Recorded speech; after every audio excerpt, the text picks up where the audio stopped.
Hi I hope ಎಲ್ಲರೂ ಚೆನ್ನಾಗಿದ್ದೀರಾ ಅಂತ ಅಂದ್ಕೊತೀನಿ. ಇವತ್ತು ನಮ್ಮ ಮನೇಲಿ ಮಶ್ರೂಮ್ ಬಿರಿಯಾನಿ ಮಾಡ್ತಾಯಿದ್ದೆ.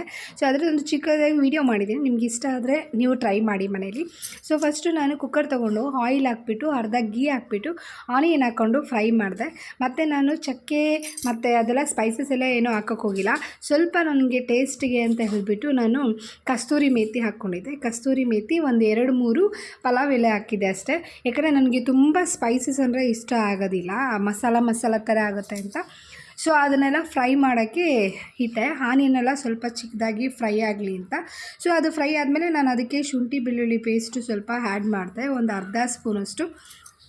ಸೊ ಅದನ್ನು ಹಾಕ್ಬಿಟ್ಟು ಚೆನ್ನಾಗಿ ನಾನು ಫ್ರೈ ಮಾಡ್ತಾಯಿದ್ದೆ. ನೋಡಿ, ನೀವೇ ನೋಡ್ತಾ ಇರ್ಬೋದು, ಅದು ಸ್ವಲ್ಪ ಕೆಂಪಗಾಗಬೇಕು, ಅಲ್ಲಿವರೆಗೂ ಫ್ರೈ ಮಾಡಿದೆ.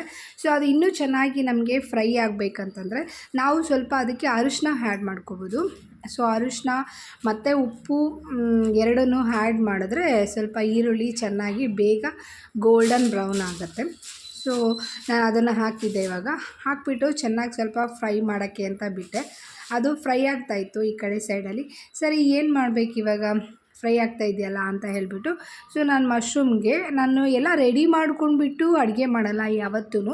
ಸೊ ನಾನು ಆನ್ ಮಾಡಿಕೊಂಡೇ ಒಂದೊಂದೇ ಕಟ್ ಮಾಡಿ ಹಾಕ್ಕೊತಾ ಇರ್ತೀನಿ. ಅದೊಂದು ಅಭ್ಯಾಸ ನನಗೆ.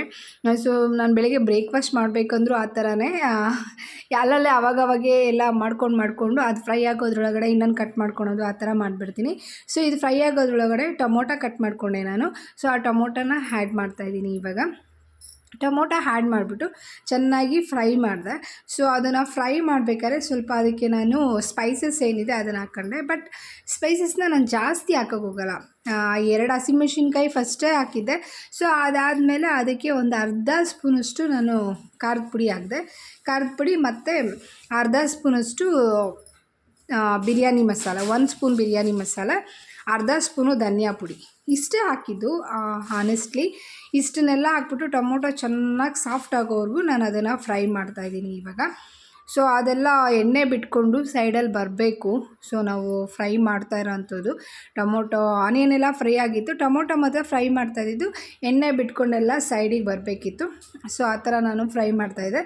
ಸೊ ಮಸಾಲೆಗಳ್ನ ಅವಾಗೆ ಹಾಕಿ ಫ್ರೈ ಮಾಡಿದ್ರೆ ಸೊ ಅದಕ್ಕೆ ಮಸಾಲೆ ಎಲ್ಲ ಚೆನ್ನಾಗಿ ಹಿಡಿಯುತ್ತೆ. ಸೊ ಟೇಸ್ಟು ಚೆನ್ನಾಗಿರುತ್ತೆ ಅನ್ನೋ ಒಂದು ಉದ್ದೇಶಕ್ಕೆ. ಸೊ ಇದೆಲ್ಲ ಫ್ರೈ ಆಗ್ತಾ ಇರಲಿ ಅಷ್ಟರೊಳಗಡೆ ನಾನು ಅಕ್ಕಿನ ತೊಳ್ಕೊಂಬಿಡೋಣ ಅಂತೇಳ್ಬಿಟ್ಟು ಅಕ್ಕಿ ತೊಳ್ಕೊಂಡೆ. ನಾನು 1.5 ಗ್ಲಾಸ್ ಅಕ್ಕಿ ತೊಗೊಂಡಿದ್ದೆ ನಾರ್ಮಲಾಗೆ. ಅದಕ್ಕೆ 3 ಗ್ಲಾಸು ನೀರು ಹಾಕಬೇಕು. ಸೊ ಅಕ್ಕಿನ ನಾನು ತೊಳೆದ್ಬಿಟ್ಟು ಸೊ ನೀರು ಸಮೇತ ಹಾಕಿ ಒಂದು 15 ನಿಮಿಷ ಇದೆಲ್ಲ ರೆಡಿ ಆಗೋಷ್ಟೊತ್ತಿಗೆ ಅದನ್ನು ಹಂಗೆ ನೀರು ಹಾಕ್ಬಿಟ್ಟು ಸೋಕ್ ಮಾಡೋಕ್ಕೆ ಬಿಟ್ಬಿಡ್ತೀನಿ. ಮತ್ತು ನಾನು ಮಶ್ರೂಮ್ ಎಲ್ಲ ಕಟ್ ಮಾಡ್ಕೊಂಡಿದ್ದೆ. ಸೊ ಆ ಮಶ್ರೂಮ್ನ ಇವಾಗ ಆ್ಯಡ್ ಮಾಡ್ತಾಯಿದ್ದೀನಿ. ಸೊ ನಾನು ಒಂದು 200 ಗ್ರಾಮ್ ಮಶ್ರೂಮ್ ತೊಗೊಂಡಿದ್ದೆ. ಅದನ್ನ ತೊಗೊಂಡ್ಬಿಟ್ಟು ಕ್ಲೀನಾಗಿ ತೊಳೆದ್ಬಿಟ್ಟು ಸೊ ಅದನ್ನು ಕಟ್ ಮಾಡಿ 4 ಸ್ಲೈಸ್ ಮಾಡಿಬಿಟ್ಟು ನಾನು ಅದರೊಳಗಡೆ ಆ್ಯಡ್ ಮಾಡ್ತಾಯಿದ್ದೀನಿ.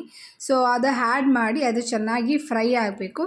ಸೊ ಮಸಾಲೆ ಎಲ್ಲ ಇವಾಗ ಆಲ್ಮೋಸ್ಟ್ ಎಣ್ಣೆ ಬಿಟ್ಕೊಂಡು ಹೊರಗಡೆ ಬರ್ತಾಯಿದೆ, ನೋಡ್ತಾ ಇದ್ದೀರಾ ಅನಿಸುತ್ತೆ ನೀವೇ. ಸೊ ಈ ಥರ ಎಣ್ಣೆ ಬಿಟ್ಕೊಂಡು ಬರಬೇಕಾದ್ರೆ ಮಶ್ರೂಮ್ನ ಲಾಸ್ಟಲ್ಲಿ ಹಾಕಬೇಕು. ಸೊ ಮಶ್ರೂಮ್ನ ಯಾಕೆ ಲಾಸ್ಟಲ್ಲಿ ಹಾಕಬೇಕು ಅನ್ನೋ ರೀಸನ್ ಏನಂದರೆ ಮಶ್ರೂಮ್ ಬೇಗ ಸಾಫ್ಟ್ ಆಗಿಬಿಡತ್ತೆ. ಸೊ ನಾವು ಇವಾಗೇ ತೊಗೊಂಡು ಎಣ್ಣೆಯಲ್ಲೆಲ್ಲ ಫ್ರೈ ಮಾಡ್ಕೊಂಡಿದ್ರೆ ಮಶ್ರೂಮ್ ಬೇಗ ಸಾಫ್ಟ್ ಆಗಿಬಿಡತ್ತೆ. ಮತ್ತು ಅದು ನಮಗೆ ತಿನ್ನೋದಕ್ಕೆ ಸಿಗೋಲ್ಲ. ಒಂಥರ ಚಿಕನ್ ಪೀಸ್ ಥರ ಆಗಲಿ ಇಲ್ಲ ಒಂದು ಬಾಯಲ್ಲಿ ತಿನ್ನೋ ಥರ ಸಿಗೋಲ್ಲ. ಅದೇನಾಗ್ಬಿಡುತ್ತೆ, ಸ್ಮ್ಯಾಶ್ ಆಗಿಬಿಡುತ್ತೆ ಎಲ್ಲ ಅದ್ರ ಜೊತೆ ಸೇರಿ, ರೈಸ್ ಜೊತೆ ಎಲ್ಲ ಸೇರಿ ನಾವು ವಿಸಿಲ್ ಹಾಕ್ಸೋದ್ರೊಳಗಡೆ ಅದು ಸ್ಮ್ಯಾಶ್ ಆಗಿಬಿಡುತ್ತೆ. ಸೊ ಆ ರೀಸನ್ಗೆ ನಾನು ಲಾಸ್ಟಲ್ಲಿ ಎಲ್ಲ ಸ್ಪೈಸಸ್ ಎಲ್ಲ ಹಾಕ್ಬಿಟ್ಟು ಲಾಸ್ಟಲ್ಲಿ ಒಂದು 2-3 ನಿಮಿಷ ಅದನ್ನು ಫ್ರೈ ಮಾಡಿದೆ. ಸೊ ನಾನು ಅದನ್ನು ಜಾಸ್ತಿ ಕದ್ಲಕ್ಕೆ ಹೋಗಲ್ಲ, ನೋಡ್ತಾ ಇದ್ದೀರಾ ಅನಿಸುತ್ತೆ ನೀವು. ಸೊ ನಿಧಾನಕ್ಕೆ ಸೈಡಲ್ಲೇ ಒಂದು 2-3 ಸತಿ ಕದಲಿದೆ. ಸೊ ಅದಾದಮೇಲೆ ಇದಕ್ಕೆ ನಾನು ಪುದೀನ ಆ್ಯಡ್ ಮಾಡಿದೆ, ಪುದೀನ ಕೊತ್ತಂಬರಿ ಸೊಪ್ಪು. ಸೊ ಪುದೀನ ಬಂದ್ಬಿಟ್ಟು ಒಂದು ಫ್ಲೇವರ್ ಕೊಡುತ್ತೆ. ಲಾಸ್ಟಲ್ಲಿ ಹಾಕಿದ್ರೆ ಎಲ್ಲ ಮಸಾಲೆಗೂ ರೈಸ್ಗೆಲ್ಲ ಚೆನ್ನಾಗಿ ಹತ್ತುತ್ತೆ. ಸೊ ಅದನ್ನು ಒಂದು 2-3 ನಿಮಿಷ ನಾನು ಫ್ರೈ ಮಾಡಿಕೊಂಡೆ. ಸೊ ಅದು ಫ್ರೈ ಆದ ತಕ್ಷಣ ನಾನು ಅದರೊಳಗಡೆ ಅಕ್ಕಿ ನಾನು ಏನು ಹೇಳ್ತಾರೆ ಇದು ಮಾಡಿಟ್ಟಿದ್ದಲ್ಲ ಅದು ಹಾಕೋಣ ಅಂದ್ಕೊಂಡು ಮತ್ತು 1 ಸ್ಪೂನು ಗಟ್ಟಿ ಕರ್ಡ್ ಹಾಕಿದೆ. ಸೊ ಕರ್ಡು ಹೋಮ್ ಮೇಡು, ನಾನು ಮನೇಲಿ ಮಾಡಿದ್ದಂಥದ್ದು. ಸೊ ಅದನ್ನು 1 ಸ್ಪೂನ್ ಹಾಕಿದೆ. ಸೊ ಇದನ್ನು ಹಾಕೋದ್ರಿಂದ ತುಂಬ ಸಾಫ್ಟಾಗಿ ಮತ್ತು ಒಂದು ಕ್ರೀಮಿ ಟೆಕ್ಸ್ಚರ್, ಒಂದು ರಾಯಲ್ ಸ್ಪೈಸಿ ಕೊಡುತ್ತೆ. ಸೊ ಅದೊಂಥರ ಫ್ಲೇವರ್ ಚೆನ್ನಾಗಿರುತ್ತೆ, ಹೋಟೆಲಲ್ಲಿ ಮಾಡ್ತಾರಲ್ಲ ಆ ಥರ ಬರುತ್ತೆ. ಸೊ ಹಂಗಾಗಿ ನಾನು 1 ಸ್ಪೂನು ಕರ್ಡ್ ಹಾಕ್ಬಿಟ್ಟು ಚೆನ್ನಾಗಿ ಅದ್ರ ಜೊತೆ ಮಿಕ್ಸ್ ಮಾಡಿಕೊಂಡೆ. ಮಿಕ್ಸ್ ಮಾಡ್ಕೊಂಡಾದ್ಮೇಲೆ ನಾನು ಹೇಳಿದ್ನಲ್ಲ ನಿಮಗೆ 1.5 ಗ್ಲಾಸು ರೈಸ್ ಇಟ್ಟಿದ್ದೆ ಅಂತ. ಆ 1.5 ಗ್ಲಾಸ್ ರೈಸನ್ನು ನೆನೆಹಾಕಿಟ್ಟಿದ್ದೆ ರೈಸನ್ನು ಆ್ಯಡ್ ಮಾಡಿಕೊಂಡೆ. ಸೊ ನಮ್ಮ ಮನೆಯಲ್ಲಿ ಸ್ಟೀಮ್ ರೈಸ್ನ ಯೂಸ್ ಮಾಡೋದು ನಾವು ಯಾವಾಗೂ. ಸೊ ಬುಲೆಟ್ ರೈಸ್ ಎಲ್ಲ ಬಿರಿಯಾನಿ ತುಂಬ ಜನಗಳಿದ್ರೆ ಆ ಥರ ಇಲ್ಲ, ಒಂದು ಸ್ಪೆಷಲ್ ಆ ಟೈಮಲ್ಲಿ ಅಷ್ಟೇ ಯೂಸ್ ಮಾಡೋದು. ಇನ್ನಿದಂತೆ ನಾವೆಲ್ಲ ಸ್ಟೀಮ್ ರೈಸ್ನ ಯೂಸ್ ಮಾಡೋದು. ಸೊ ಸ್ಟೀಮ್ ರೈಸ್ ಹಾಕ್ಬಿಟ್ಟು ನಾವು ಮಾಡ್ಬೋದು ಉದುದ್ರಾಗಿ ಅಂತ ಇವತ್ತು ನೋಡ್ತೀರಾ ನೋಡಿ ನೀವು. ಸೊ ಅದನ್ನೆಲ್ಲ ಹಾಕಿ ನಾನು ಚೆನ್ನಾಗಿ ಒಂದೂವರೆ ಗ್ಲಾಸ್ಗೆ 3 ಗ್ಲಾಸ್ ನೀರು ಅದರಲ್ಲೇ ಹಾಕಿದ್ದೆ ಅಂತ ಹೇಳಿದ್ನಲ್ವ. ಸೊ ಹಾಕ್ಬಿಟ್ಟು 1-2 ಸತಿ ಚೆನ್ನಾಗಿ ಮಿಕ್ಸ್ ಮಾಡಿಬಿಟ್ಟು ನಾನು ಅದನ್ನು ಸೆಂಟ್ರೆಲ್ಲ ಗಿಲ್ಟೆಲ್ಲ ಚೆಕ್ ಮಾಡೋಕ್ಕೆ ಹೋಗಲ್ಲ, ನಾನು 90% ಹಾಕಿರ್ತೀನಿ. ಸೊ ಹಂಗಾಗಿ ಅದನ್ನ ಮಿಕ್ಸ್ ಮಾಡಿ ಲಿಡ್ ಕ್ಲೋಸ್ ಮಾಡಿಬಿಟ್ಟು ಎತ್ತಿಡೋಣ ಅಂತ.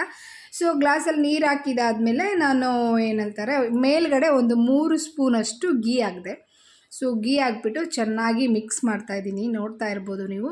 ಈ ಥರ ಮಾಡಿದ್ರೆ ನಿಜ ತುಂಬ ಸ್ಪೈಸಿ ಇರಲ್ಲ. ಒಬ್ಬರಿಗೆ ಮಸಾಲೆ ಜಾಸ್ತಿ ಅನಿಸುತ್ತಲ್ಲ, ನೀವೇ ನೋಡ್ತಾ ಇದ್ದೀರಾ ಅನಿಸುತ್ತೆ, ತುಂಬ ಮಸಾಲೆ ಇಲ್ಲ.